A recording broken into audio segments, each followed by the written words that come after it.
Pro Group Management. Workers' comp that works for you. Welcome to Nevada Newsmakers. Among the topics today, impeachment, and we continue to be bombarded by national figures here in our battleground state. Andy's got the rundown. Sam, this morning we talked to Brian Sandoval, Attorney General. It looks like he may have Yucca Mountain beaten.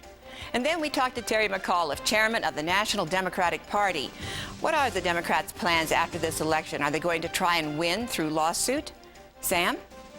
And coming up on the Power Pundit panel today, Daryl, Capurro, Keith Lee, and Larry Matheis. It's all coming up next on an all-new Nevada Newsmakers.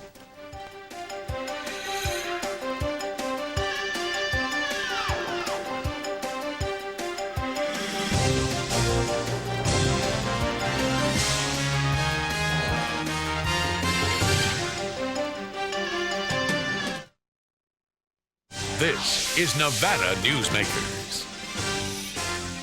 I tell you, John, this industry has really changed. Tell me about it. You seemed to do pretty well last year. What's your secret? No secrets. Although I'll tell you something. The smartest thing I did was sign up with Pro Group Management. Really? Yeah, they do workers' comp, right?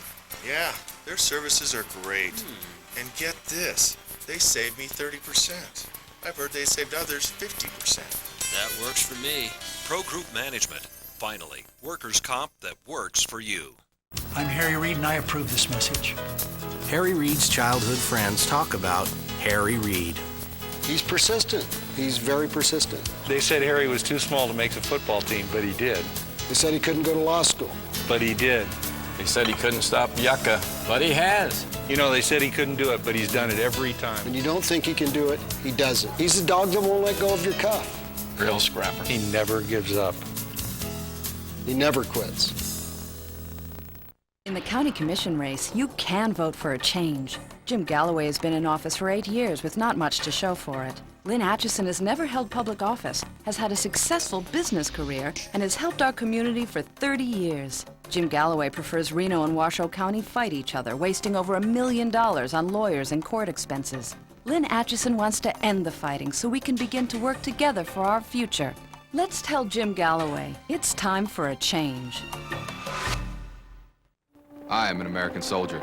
I am an American soldier. I am an American soldier. I live the Army values. I will never accept defeat. I am disciplined, physically and mentally tough. I am a professional. I am a professional. I am the guardian of freedom and the American way of life. I am an American soldier. I am the Army National Guard. Defend freedom. In the Army National Guard, you can. Visit 1-800-GO-GUARD.com today. This is Nevada Newsmakers with host Sam Shad, political analyst Ande Engleman, a no-holds-barred political forum. Now, from the Nevada Newsmakers Broadcast Center, here is Sam Shad. And we welcome to Nevada Newsmakers Attorney General Brian Sandoval. Pleasure to have you back. It's great to be back. Thank you. Here. Controller Kathy Augustine is scheduled at this point to go through an impeachment process with the legislature the second week in November. Your office has chosen to not prosecute her in court, and some people are saying that would have saved us money, it would have been quicker. Other people are saying it's because you're both Republicans. Would you like to comment on that? Yes, no on both accounts. I mean, first and foremost, our office has handled this investigation since the second month I took office. We're very familiar with the facts and circumstances. Our office is the one that presented the case to the Ethics Commission. As everybody knows, she stipulated to that complaint. Which means that she said, yes, she did commit those. Yes, what she said is that she should have known that those folks were working on her campaign. After evaluating all the evidence, after investigating and talking to all the witnesses, we determined that it wouldn't be appropriate to go forward with a criminal case because although she stipulated, that doesn't mean that she had criminal intent. So it's, we spoke with all the criminal experts within our office. Another thing that I think was important is that this proceeding that we're about to go through is exactly the proceeding that I believe was set up to address this very situation. It's in the Constitution, it's in the statutes that when there's conduct by a constitutional officer, it's to be heard by the Assembly and perhaps tried by the Senate, and that's the exact process we're going to go through. Otherwise, we're ready, willing, and able to handle that case. And the other thing you mentioned about a criminal case being quicker and cheaper, that's absolutely That's not true? incorrect. I mean, if we were to have filed criminal charges, the earliest we would have likely had a trial would have been next summer. If we were fortunate, a trial would have taken months, in my estimation. And she had been able to remain in office during that period of time? Yes, she would have been able to remain in office. And at the end of the day, the worst thing that could have happened to her is that she would have gotten probation and a top fine of $5,000, up to $5,000. That's all the judge would have a discretion to give. So weighing all these different factors, we determined the best procedure was to go through the impeachment process. Can you quickly explain criminal intent? I think people are a little confused when you say we couldn't prove criminal intent. What does that mean? Well, and I'm not saying we couldn't prove it. I mean, perhaps we could. But, you know, you have to show that somebody had a deliberate intent to violate the law, that they knew that they were going to be violating the law when they did that, and a specific intent to violate the law. Okay, can you give us It'd be difficult to prove. And one last comment, that the burden of proof at a criminal trial is beyond a reasonable doubt, which is a much higher burden that will be applicable at an impeachment proceeding. Okay. Okay, can you give us a Yucca Mountain update? Because obviously, since the last time you were on, several things have happened. Yeah, no, we've had great news. You know, again, being a broken record, we won a significant victory in front of the District Court of Appeals for the District of Columbia. There was still a chance that the Department of Energy, the EPA, would appeal that case to the United States Supreme Court. The U.S. Solicitor General announced last week that he was not going to appeal the decision, which I think was, frankly, a statement that how strong Nevada's victory was. Now they have to go back to the drawing board and try and figure out a new standard, a new radiation standard. They threw out the 10,000-year standard and reinstated the 300,000-year standard, which, bottom line, plain terms, Yucca Mountain can't meet it. Wow. Can anywhere meet it? Yeah, absolutely. I think, you know, all you need is geologic isolation, salt, granite. There are several places that have the geology to do this. New Mexico, Utah, being two places, but Yucca Mountain can't do that. In fact, Yucca Mountain can't hold water for 50 years. So, so we're very pleased. We think the project's dead, but we'll probably hear some kind of an official announcement, in my estimation, sometime next year. You really think that they will come out? Now, won't that cause huge problems for the federal government, having collected all this money from the power companies, the nuclear power companies over the years?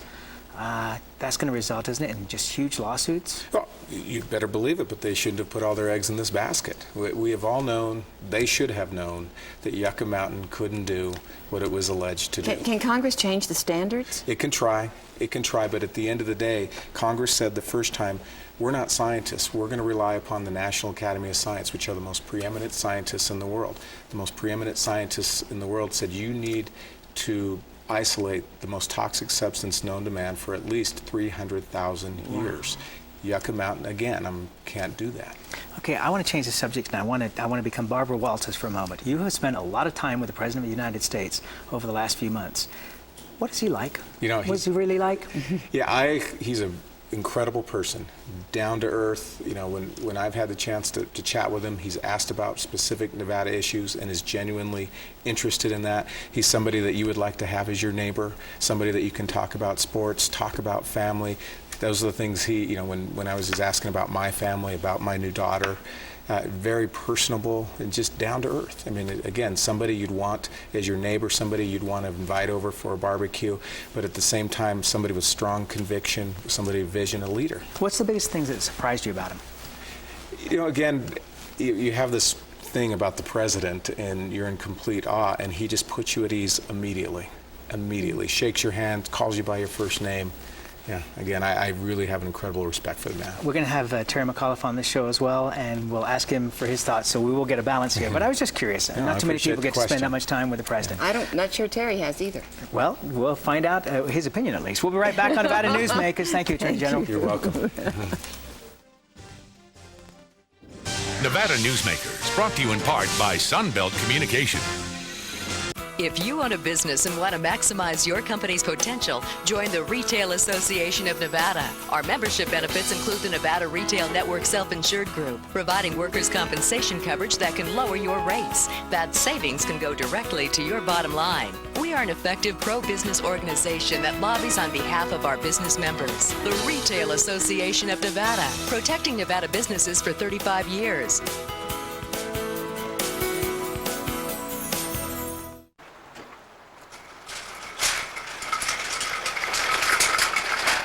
It's the perfect sports activity vehicle for whatever sport you're into.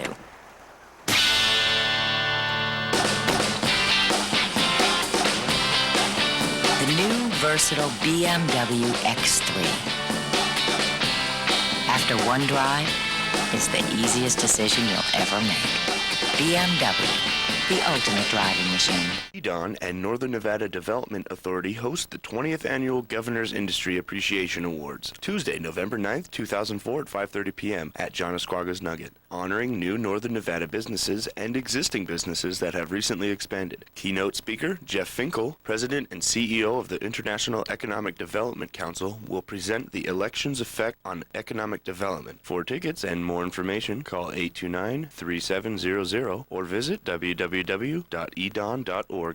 Pierre Haschef has earned his reputation as an effective leader. He led the fight to make city government more responsive and more efficient. Pierre sponsored the city's ethics law and imposed private sector efficiencies on city government. Pierre supported the fire department consolidation that saved thousands of dollars and supported more police officers without raising your taxes. He's fought to preserve our water, open spaces, and healthy way of life. Vote for an effective leader. On November 2nd, vote for Pierre Haschef. And now, back to Nevada Newsmakers with Sam Shad and Ande Engleman. And we're joined by satellite from Washington, D.C. with Terry McAuliffe, who's chairman of the Democratic National Committee. Welcome, Terry. Sam, Andy, great to be with you. Thank you.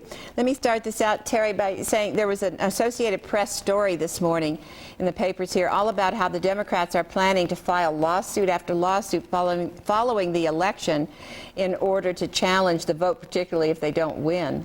Would you care to comment on that? Well, let's first have the election. The one thing we are doing, though, Andy, is we're going to have 10,000 lawyers at every key precinct in America. We know what happened in 2000. We know that the African-American community, the Hispanic community were disenfranchised, turned away from the polls.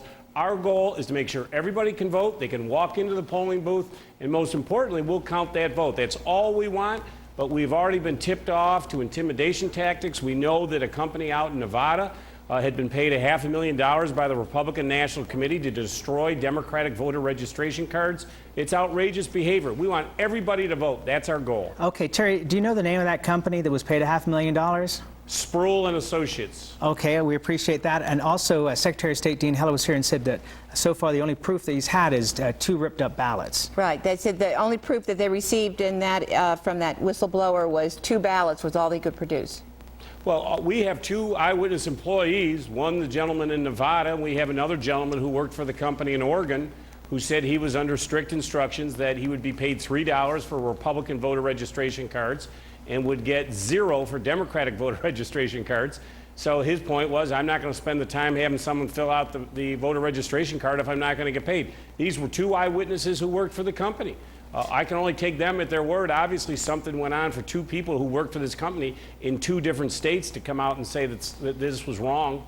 Okay, as you look around the country, which states are the biggest concern for you in terms of what potentially may be some kind of fraud? Well, obviously, Florida. We've already had instances down there. The Florida State Police have visiting elderly African-American homes. We've sent a letter to the president, to the governor of the state. This type of behavior has to stop. We're concerned, continued pattern in Pennsylvania. People were arrested, in 2000 in Michigan for taking pictures of African-Americans walking into the polling booths. So there has been a deliberate attempt. A state senator up in Michigan said that we're going to have to disenfranchise the African-American community if we're going to win this election. But we're on the alert. I don't want anyone to be scared about voting. I want everybody to go out and vote this time. We will have a Voting Rights Institute DNC officer at every key polling booth to ensure that everything goes smoothly, and let's make sure everybody can go in and vote. Let's not have any lawsuits. I got to tell you, Terry, as a Nevadan, the idea of 300 attorneys being brought over here from California is really frightening. Well, it shouldn't be frightening. If someone's standing there that says Voting Rights Institute, and they're only there to make sure that there's no intimidation tactics going on, and they're only there to be of assistance if someone comes out and says, hey, listen, my name wasn't on it, they're not letting me fill out a provisional ballot, or there is some type of intimidation tactic going on in front of the polling booth. Otherwise, they're not going to be involved at all. They are there to make sure to promote and protect your right to vote, and will only be involved if there's an issue. There are too many issues that were involved in the 2000 presidential election. I wasn't chairman of the party back then, but I am today, and I promise you, and I've promised everybody, we will make sure that these types of tactics do not go on again in this year's election. It is a very close election. Every vote is going to count. Okay, you've been a huge fundraiser both in the Clinton era and now in this Kerry campaign. In Nevada, people are buying huge amounts of aspirin because they are just being driven crazy by all this political advertising. How much of an effect do you think at this point it is actually having on the public? Are you seeing swings backward and forward as you bring out new campaigns, or is it just staying the same?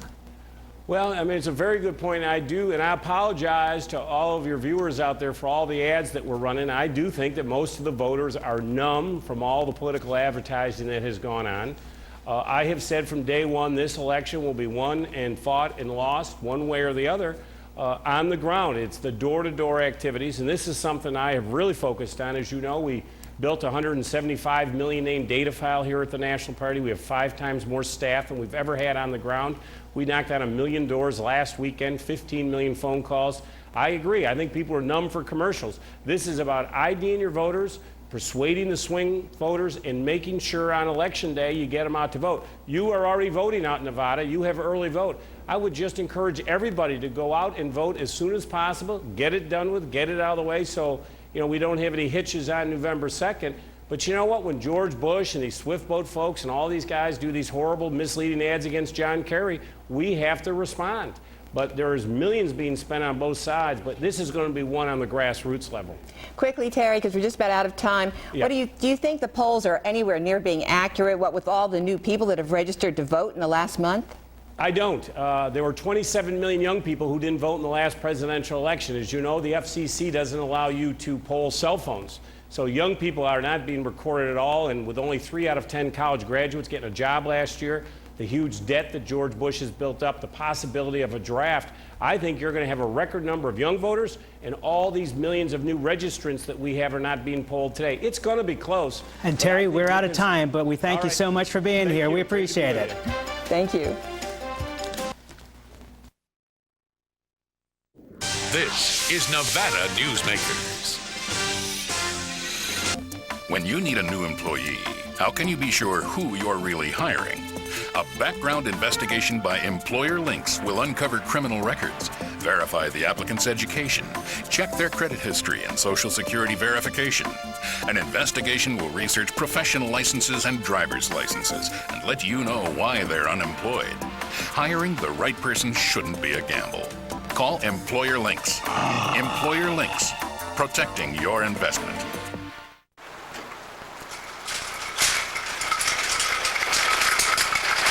It's the perfect sports activity vehicle for whatever sport you're into.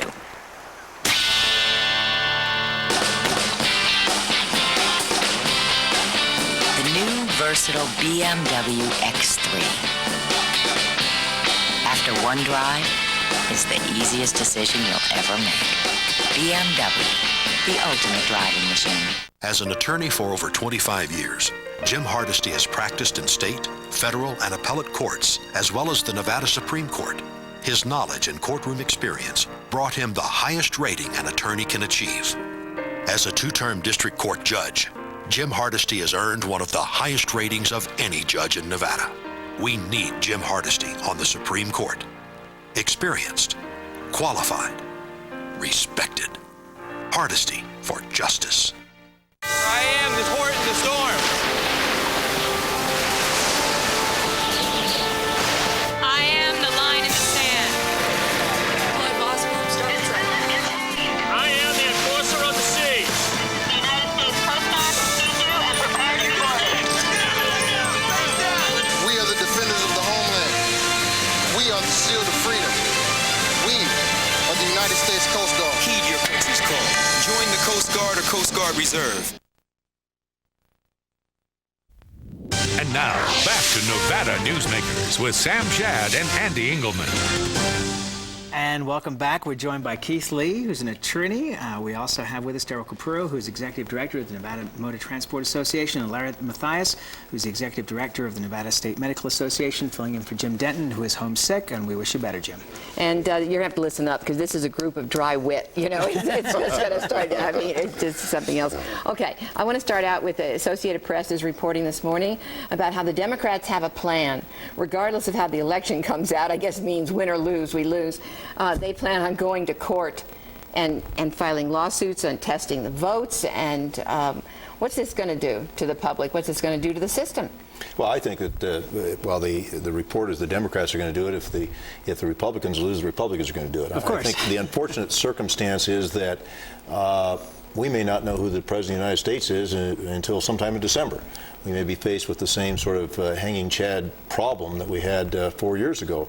I think it's unfortunate. I think that you have to accept the results of the election and move on. Unless there's clearly some voter fraud or something that is untoward and illegal, then it's perfectly Well, I can certainly all right understand you saying that, Keith, if your side wins, but if the other side wins, I think you're going to be right there going, I think we need a lawsuit. I think this election isn't going to be over until the last lawyer dies or the last check is given to the last lawyer. Unfortunately, both sides seem to have less confidence in their positions and their candidates than they do in their legal teams. And I think we've seen that, frankly, at all levels of our political system and our governmental system for the last few years. It's time to step back from that, decompress, look at the policies that we're trying to implement and have some confidence in the system and some confidence in the voters. How do we? But I don't think it's going to. I don't think we restore that, because I think we've lost it. I think it's going to take a time to rebalance. Well, you answered the point I was going to make, Daryl. I think it's a shame that it's degenerated to the point that the news is basically shifted to how it's going to be dealt with after the elections and you have an army of 10,000 attorneys that are moving into different states to challenge whatever is done. It doesn't bode well, I think, for the political process in the future. There are a number of things about this this whole campaign session that bother me, and I'm sure bother others, and that to the point that I don't even want any calls anymore from anybody, because it's it just has gotten so contentious that I think it's damaged our ability to govern.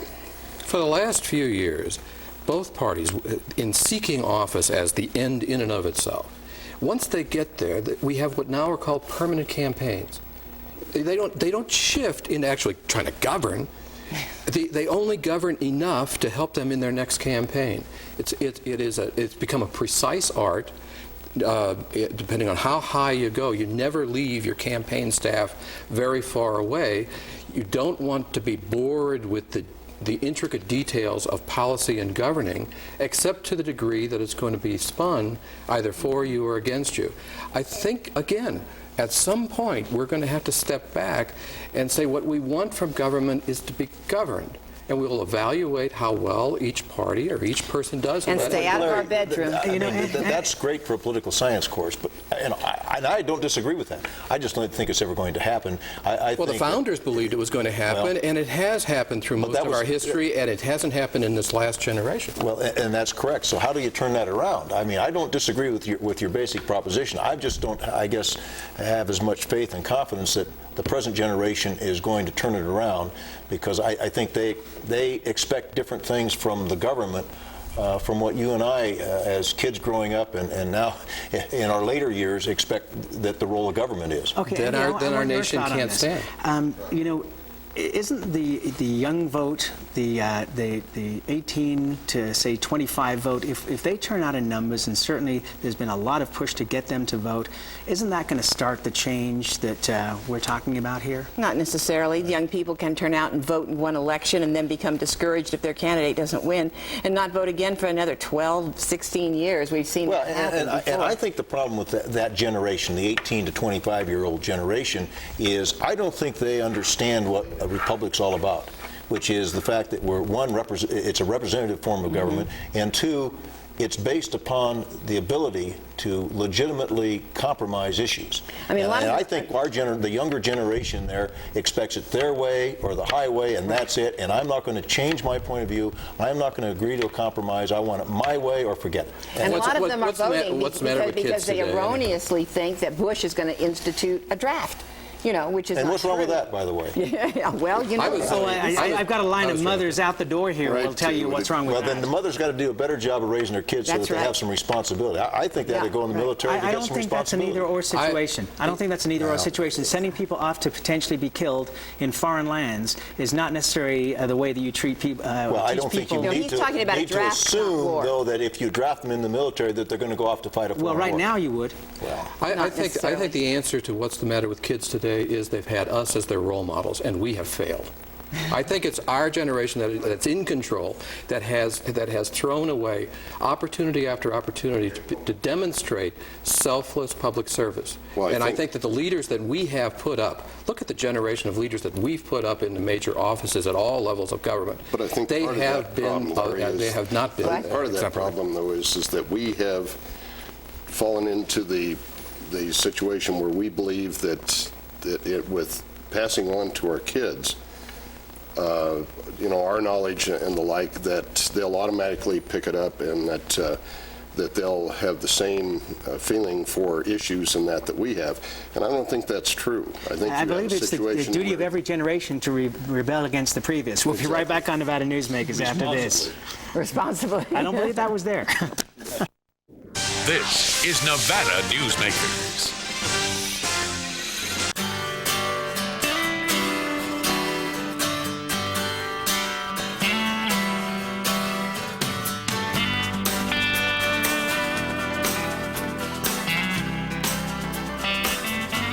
When your finances are managed, you're free to do.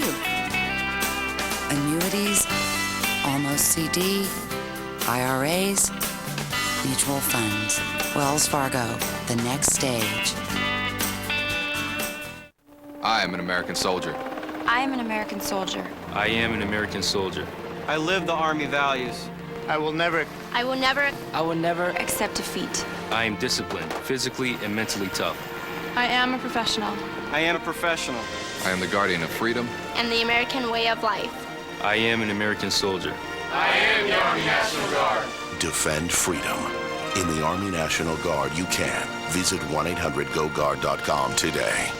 Champion has over 600 Chevys to choose from with rebates up to $4,500 or 0% GMAC financing. All with great prices and low monthly payments like these. An 04 Avail 5-door sedan, just $190 a month. An 05 Equinox all-wheel drive, just $395 a month. Plus, new 04 Roadsters, just 5% over invoice. We're counting down to 4,000 sales in 04 during the Countdown Sale of the Decade. On now. You're gonna feel like a winner. Champion Chevrolet.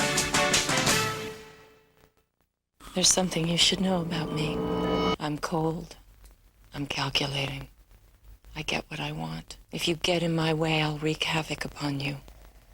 I can leave you weak, limp, twisted, confused. If you want to live to see tomorrow, you answer to me, and you answer quickly. I am a stroke. Learn to recognize a stroke and act quickly. Time lost is brain lost. And for more information on ballot questions 3, 4, and 5, go to kvbc.com and krmv.com and click on the Nevada Newsmakers icon. And tomorrow we talk to Secretary of State Dean Heller and Reno City Councilman Dave Iazzi. See you tomorrow. Thank you for watching.